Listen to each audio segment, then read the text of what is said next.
디올백으로 가겠습니다. 지금 검찰의 마지막 쇼가 쇼 끝은 없는 거야. 자, 첫 번째. 지금 최재형 목사는 검찰이 이거 김건희한테 줬던 명품백이 맞다 이렇게 이야기를 했지만 최재형 목사는 아니라고 지금 주장을 하십니다. 최재형 검찰이 확보한 디올백은 가짜다. 내부 고발자 제보 받았다 이렇게 이야기를 합니다. 근데 사실은 그거 그렇죠? 이거는 우리가 말씀드린 측면이 있어요. 그러니까 이거는 여러분들 오해하지 말고 들어주세요. 최재형 목사는 아마 전에 그런 이야기를 했었거든요. 저 디올백 안에 뭔가 표시를 해놨다라는 이야기를 했어요. 그러니까 지금 저 서울의 소리 SNS 한번 보여주세요. 그러니까 디올백이 지금 검찰이 확보한 건 디올백은 내게 아니다라고 이야기를 하면서 내용은 저거예요. 지금 저 디올백 안에 저걸 까고 뭔가 해서 사진 보여주시고. 그러니까 지금 검찰이 확보한 디올백은 최재형 목사가 준 그 디올백이 아닌 가짜 디올백이고 이 디올백은 김건희가 측근 비서 그 유비서라는 사람한테 선물을 했고 그 측근 비서는 이미 이거를 가방을 갖지 않고 이제 현금화 시켰다는 말은 이제 팔았다는 이야기겠죠. 이게 최재형 목사는 이제 검찰이 대통령실 제출받은 디올백 내가 전달한 백이 아니라고 분명히 확신을 한다. 그리고 검찰 기자단을 대동해서 디올백 고유 시리얼 넘버를 확인을 요구했지만 검찰은 반응이 없었다. 여기까지가 지금 최재형 목사의 입장입니다. 그래서 이 기사에 달려있는 사진을 보시면은 지금 보시는 것처럼 이 디올백에는 저렇게 보여져 있는 이 가죽 탭을 이렇게 까면은 저 안에 이제 영어와 숫자로 되어 있는 이제 코드 넘버가 나온다 이제 이렇게 되어 있는데 제가 백화점 가서 이제 취재를 하고 제 가방들도 좀 뒤져보고 그리고 이제 결정적으로 저걸 문서화 시켜야 되기 때문에 받은 답변을 보여드리면 이제 우리 이 디올의 어드바이저 다프네한테 이제 물어본 답변이죠. 문의하신 제품, 이 제품, 그러니까 김건희가 받았다는 그 파우치를 보여주면서 물어본 것에 대한 대답입니다. 문의하신 제품 각각의 고유 번호는 발행되지 않습니다라고 대답을 받았어요. 그래서 혹시 목사님이 말하는 그 적혀져 있는 시리얼 넘버라는 게 이건가라고 하면서 저 사진을 보여줬거든요. 이 가방, 그러니까 이 저 숫자. 자, 모든 제품에 대해서는 공식 구매 이력과 인보이스로 보증 도움을 드리고 있습니다라고 하는 말은 이 인보이스와 제품을 가지고 확인할 수 있는데 이 코드는 제품의 상품 번호와는 무관하다. 제작 단계에서 표기된 것으로 문의하신 내용은 제품을 특정하거나 안내드릴 수 있는 게 없다고 말합니다. 그 말은 여기에 붙어 있는 뭐 스타일 넘버나 아까 보셨던 뭐 이렇게 시리얼 넘버나 이런 것은 존재하지 않는다. 각 제품들은 해당 디자인의 스타일 코드로 구별을 내는 점 참고 부탁드립니다라고 말한 게 이전에 이제 시리얼 코드라고 우리가 오해했던 그 번호가 그냥 제품에 대한 모델 번호라는 거예요. 그래서 이제 우리가 기대하는 거는 최재형 목사님이 사실은 가방에 있는 다른 표시로 이제 표식을 구분할 수 있을 거라고 말씀하셨는데 그러니까 저는 그것을 저거 최재형 목사의 약간의 페이크처럼 보였어요. 그러니까 저 상황에서 저 뒤에 까면은 하다못해 살짝 뭐 그러니까. 표시가 안 나게끔 사인펜 같은 걸로 점을 찍었을 수도 있고 네. 근데 저거를 다 깔 수가 없으니까 네. 일단 실물을 확인시켜 달라는 의미에서 하는 일종의 페이크로 봤다는 거죠. 근데 이제 저거를 사실 그냥 쉽게도 확인이 가능해요. 지금 중고 물품에 나와 있는 제품들 중에서 저런 식으로 시리얼 넘버를 대조해서 물건을 팔지를 않습니다. 그것만 보더라도 쉽게 알 수 있는 부분인데 이미 저거를 현금화 시켰으면 이전에 뭐 온라인에서 팔았든 오프라인에서 팔았든 이거는 이미 다 그냥 없어진 거라고 볼 수밖에 없어요. 그러니까 이게 이제 제보에 의하면 그것도 100% 확실하다고 보기는 어렵지만 요거를 쉽게 표현해 당근했다 이러는 거잖아요. 요거 새 거를 네. 그러면 지금 300만 원짜리였으면 얼마 정도 받을 수 있나요, 전문가님? 당근한다면? 근데 뭐 250? 250 근데 정도? 네, 이게 포장과 지금 명세가 완벽하게 있잖아요. 그러면 이제 진품으로 쳐주기 때문에 이거는 그대로 했으면은 진짜 거의 300 가까이 받을 수도 있겠죠. 근데 재밌지 않아요? 이것을 팔았다. 현금화 시켰다. 야, 이거는 약간 고도의 전술 같기도 해요. 뭐냐면 내부 고발자라 그랬잖아. 네.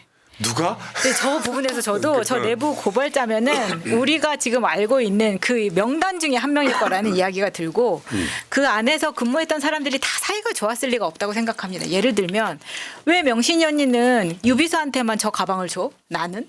이렇게 생각한 사람이 있을 수 있잖아요. 근데 그 언니가 심지어 영부인이 준 백을 그 하사품을 고이 간직하지 않고 이거를 불순하게 현금화를 시켜? 돈이 좋단 말이야. 이거 영부인의 하사품인데 이렇게 생각했을 수 있는 거예요. 아니 저는 최재형 목사 등의 심리전이라고 보는 거예요.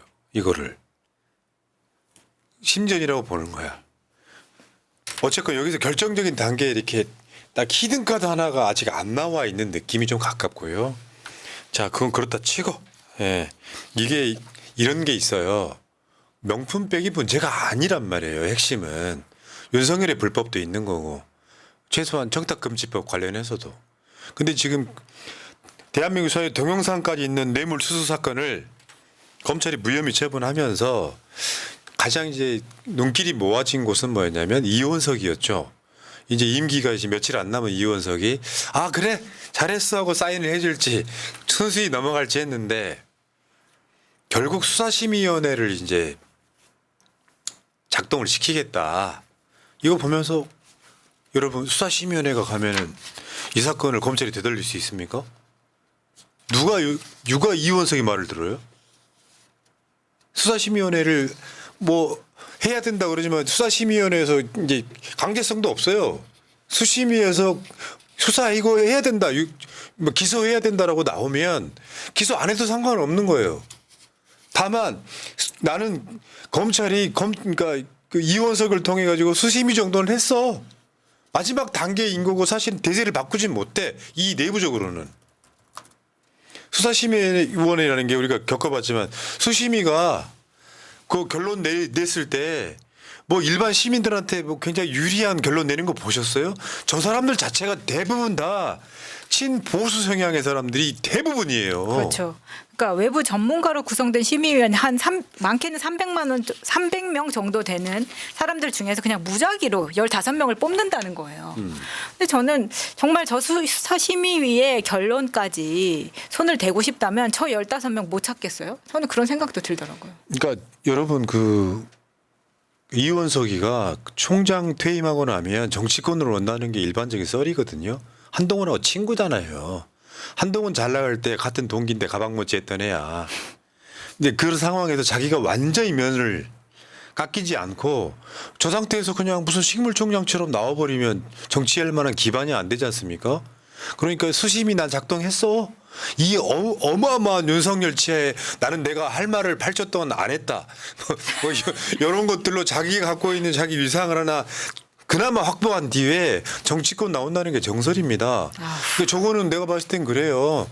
총장이 이제 뭐 반 윤석열은 아니어도 비윤석열 정도 되는 위치를 확보했으니까 고만고만한 애들 한동훈이나 이원석이나 뭐 해갖고 이제 비윤석열 정도의 스탠스를 취하겠지만 수심위를 한다고 달라질 게 뭐 있냐고요. 사실 이번에 저 국회 법사위 전체를 보니까 법무부 장관부터가 그냥 똥이에요, 똥. 왜냐하면 거기도 나오지만 적용할 법이 그것만 있는 게 아니란 말이에요. 부끄러운 줄 알아야지. 결국엔 검찰 전체로 보면 이거 마지막 덮어주는 일종의 어떤 과정. 이 정청래 이제 저 법사위원장하고 이따가 9시에 방송 다시 할 건데 정말 나라 웃기게 됐습니다 지금. 진짜 우습게 된 거예요. 자, 동아일보의 사설 제목입니다. 공직자 선물은 이렇게 뇌물 가이드 같은 권익위 카드 뉴스. 동아일보가 봐도 그런 거 봐네요. 지금 조중동이라고 하시면 안 돼요. 조중문. 동아일보는 내가 보기에 진보 언론 됐어요. 제일 먼저 뛰어내렸어. 지금 권익위 들어가시면은 카드 뉴스를 굉장히 상세하게 저렇게 만들어놨습니다. 몰랐는데 8월 27일부터 식사비 한도도 5만 원으로 오른다고 해요. 저게 올린 이유가 뭘까? 그러니까 공직자들이 저 한 5만 원 정도를 3만 원에서 5만 원을 먹으면 경제가 살아난대요. 아 진짜. 그럼 이게 서초동에 그런 피셜이 돌고 있긴 해요. 뭐 서초동 그 법원 정문 쪽에 있는 약간 좀 싸게 먹을 수 있을 만한 식당들이 한 3개가 최근에 문을 닫았어요. 비싼 것도 하나 닫았잖아요. 아니 싼 게 닫은 게 문제지. 5만 원 이상 사. 좀 끼어들지 좀 못하게 해주세요. 아니 그래서 8월 27일부터 식사비 한도는 5만 원에 나머지 농수산물 가공품 선물 받는 거나 이런 거는 평상시에는 15만 원, 명절에는 30만 원까지 받는 거는 그대로 유지. 지금 몰랐네요. 유지. 유지. 자, 이거 이제 한 번 더 보여드릴게요. 청탁금지법 바로 알기. 누구든지 친구, 친지 등 공직자가 아닌 사람에게 주는 명절 선물은 금액 제한 없이 얼마나 줄 수 있습니다. 그럼 공직자의 와이프는 된다는 아니 거죠. 그게 아니라 저건 당연한 말이잖아요. 아 공직자가 아닌 사람에게. 근데 저게 저건 당연한 말이잖아요. 권익위가 저렇게 써놓으니까 이상하게 보인다는 그러니까 겁니다. 당연한 거를 저렇게 써서 올립니다. 명신이는 괜찮아 이 말 하고 싶은 거잖아요. 야, 사람을 우리 국민을 개돼지로 보니? 공직자가 아닌 사람에게 명절 선물은 돈 있는 만큼 주는 건데 돈이 없어도 못 주는 시대에 님이 금액 제한 없이 얼마 줄 수 있다 이런 거고. 다음에 직무와 관련 없는 공직자에게는 100만 원까지 선물도 가능합니다. 내가 저번에 말씀드렸죠. 직무 관련 없는 공무원은 없다니까요. 그 직무 관련 있는 공직자에는 무제한으로 선물 가능하단 말처럼 보이기도 합니다. 이게 또 피셜로 그런 말이 있어요. 공직자를 사귀는 남친 여친을 위한 거다. 그러니까 직무와 관련 없는 공직자라는 게 대한민국에 존재하냐고요. 내가 쉽게 예를 들어 드렸잖아요. 내가 동작구 사는데 성북구청 공무원한테 그러면 직무와 관련이 없다고 얘기할 수 있잖아요.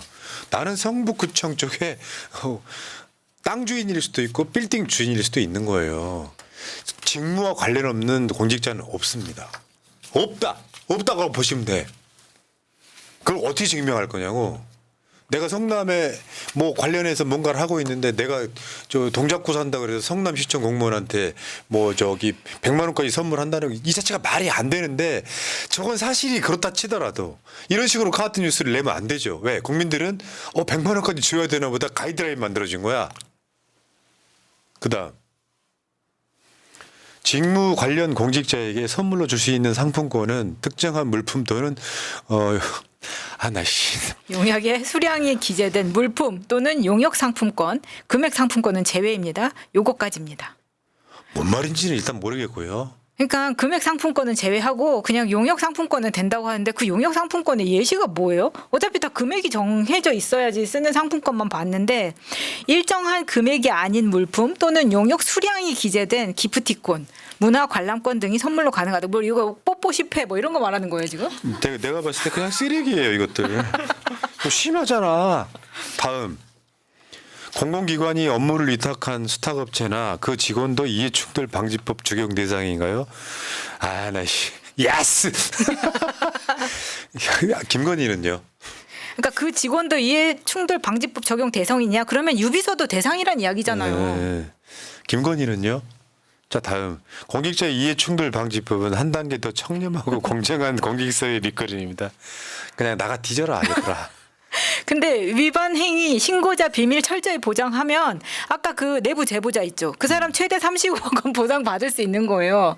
300만 원 디올백보다 30억 받을 수 있는 기회가 온 겁니다.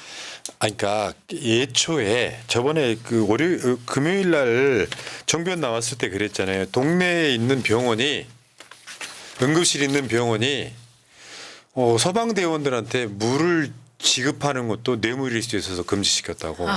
환자를 그쪽으로 데려오니까요. 그래서 뭐 하다못해 어떤 시절을 살았냐면 여러분 청탁금지법이 공무원도 공무원이지만 가장 많이 바뀐 변화는 학교에 스승은 아닙니다. 그럼 아이들한테 옛날에는 어르신들이나 학부모들이 선생님한테 스승은 날인데 그냥 아무것도 안 하기 걸쩍지근했지 않습니까? 아무것도 안 하면 뭔가 관심도 없는 것 같고 선생님한테 얘가 차별당할 것 같고 그래서 뭐 이렇게 작은 선물 하나 더 준비를 했었던 시절이 있었습니다. 그게 아예 없어진 거예요. 왜? 옛날에는 진짜로 촌지라는 걸 통해서 그 옛날에 그저 무슨 봉투 같은 걸 어디다 살짝 끼워 넣어가지고 선생님한테 뭐 몇만 원이라도 드리면은 내 아이 잘 봐준다 그래서 그게 일상화돼 있었던 시절이 있었어. 그게 아예 사라진 상황인데 대통령 부인한테 현직 대통령 부인한테 언더커버 취재했던 최재형 목사가 이 샤넬 화장품, 디올 백 이런 걸 주면서 자기가 청탁을 했잖아요. 들어주고 안 들어주고를 떠나서 본인은 내가 청탁을 위해 선물했다라고 했다까지 이야기하는데 했죠. 이 감사의 표시이므로 이거는 처벌 대상이 될 수 없다고 말하는 대한민국 검찰 그냥 내가 봤을 땐 그래요. 이건 나가 뒤지는 게 맞아요. 어떻게 그런 자리에 그런 애들이 그렇게 있습니까? 이거는 진짜 탄핵하고 이 정권이 끝난다고 해도 재수사나 이런 게 충분히 들어갈 수 있는 상황이기도 하고 이 전까지 한동훈, 윤석열이 어떻게 수사하고 못살게 굴었었습니까? 특히 생각나는 게 노무현 대통령의 포괄적 뇌물죄 이런 것도 그렇고 박근혜 최순실의 경제 공동체가 지금 가장 또 비유가 많이 되고 있잖아요. 그렇죠. 그게 결국 윤석열이 받은 게 되는. 나중에 한번 보세요. 그러니까 이게 난 더 열받는 건 검찰들이에요. 중앙지검에서 명품백 사건을 무혐의 처분했다. 그러면 검찰 내부 게시판에 글이 막 올라와야지. 난리가 나야죠. 한 건도 안 올라왔답니다. 이게 대한민국 현재 검찰의 현실이고요. 검찰청 해체도 이제 할 말 없게 된 거예요. 할 말 없죠. 저 같은 피레미나 조져 쌓고 그러면 무슨 발전이 있겠습니까? 정말 저를 위해서도 검찰 개혁은 빨리 됐으면 좋겠습니다. 네. 그러니까 모든 법이요 이런 게 있어요. 선생님들한테 감사의 표시할 수 있죠. 근데 그게 안 된단 말이에요. 그걸 허용해 버리면 캔커피 하나로 드리면 나중에는 더 비싼 걸 주고 더 비싼 걸 주다 보면 결국에는 그게 다시 원점으로 돌아가 버리는 거예요. 그렇죠. 그래서 시작이 뭐냐면 아무것도 주지 마라. 이렇게 시작된 거거든요. 야 세상 살면서 어떻게 내 자식을 가르치는 선생님한테 아무것도 안 할 수 있냐. 차라리 그것도 하지 마라. 근데 우리 아빠는 우리 전교 모든 교실에 블라인드 우리 아빠가 다 설치해 줬거든요. 그러니까 그거네. 지금 대학교에다가 잔디 깔아주고 대학 간 거랑 똑같은 원리네. 중학교 때. 아, 중학교 때. 아니 근데 요즘은 애들이 그 용돈 모아서 선생님 생일 선물한 것도 그게 걸리니까 선생님을 감봉시켰다고 하는데 이런 권익의 이런 행태가 전 국민을 지금 분노하게 만드는 거예요. 미치지 않고서야 난 불가능한 정도의 시대가 왔다고 생각하고 이것도 국민들의 분노를 더 키우는 측면이 있을 거고요. 문제는 주가 조작은 못 털고 있습니다. 지금. 그렇죠. 우리 주가 조작 까먹게 하지 마. 우리는 주가 조작 이미 기억을 한쪽에 하고 있어. 사실 디올백도 이게 그 물품이냐 아니냐 사실 중요한 내용 아니에요. 받았다는 게 중요한 그렇지. 거지. 정답. 예. 근데 그거를 사람들 눈을 계속 흐리고 맞아. 있죠. 마치 이게 원래 받았던 디올백을 반납한 거면 아무런 문제가 없는 양 계속 그런 식으로 현혹하고 있는데 중요한 건 받았냐 안 받았냐예요. 뇌물범이 뇌물 돌려준다고 해서 무죄 나는 거 절대 아니거든요. 예. 결코 그렇지 않아요. 자, 여러분 이름은 어떻게 해야 되겠어요? 댓글장에다가 두 글자만 써주시면은 방송 끝내겠습니다. 아시죠? 이럴 경우에는 윤석열, 김건희 이 공동정권 땡땡. 사형? 저는 자. 아무 말도 안 했습니다. 자, 새날 물러갔다가 이따가 9시에 정청래 법사위원장, 정청래 의원이랑 다시 오겠습니다. 두 분 고생하셨고요. 자, 시청자 여러분 사랑합니다. 구독 좀 부탁드리고요. 갈게요. 고맙습니다. 감사합니다.